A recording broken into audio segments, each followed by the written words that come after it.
बिछड़ा कुछ इस अदा से कि रुत ही बदल गई, एक शख्स सारे शहर को वीरान कर गया।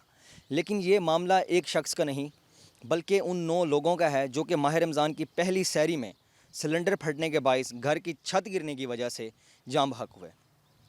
ये इस वक्त हम जोगिया कब्रिस्तान में मौजूद है जहाँ पे वो लोग दफन हैं, वो 9 लोग मदफून हैं जो कि माह रमज़ान की पहली सहरी को फ़ौत हुए थे। अगर आप मेरे कैमरामैन तनवीर गिलानी आपको दिखा सकें तो 2 कब्रें यहाँ पे मौजूद हैं। लोग यहाँ पे फातिहा खानी के लिए आ रहे हैं और इनकी कब्रों पे फूल भी चढ़ा रहे हैं और लोगों की आंखों में सोग है। मैं आपसे ये कहूँगा कि लोगों की आंखों में नहीं, पूरे मुल्तान की जो फ़िज़ा है इस वक्त वो सोगवार है। दीगर जो बाकी कब्रें हैं वो वहाँ पे मौजूद हैं और लोगों के आने का यहाँ पे सिलसिला जारी है। कब्रिस्तान में लोग फातिहा खानी के लिए भी आ रहे हैं और इनके रिश्तेदार, इनके चाहने वाले और इनके जो मज़ीज़ीन इलाका थे वो भी यहाँ पे आ रहे हैं। और लोगों का यही कहना है कि ये एक अंदोनाक वाक़या था, अलमनाक वाक़या था, आइंदा इस तरह के वाक़यात नहीं होने चाहिए थे और ये मुल्तान की तारीख़ का एक बहुत बड़ा वाक़या है। और ये अगर मेरे कैमरामैन आपको दिखाएँ तो दीगर कब्रें यहाँ भी मौजूद हैं।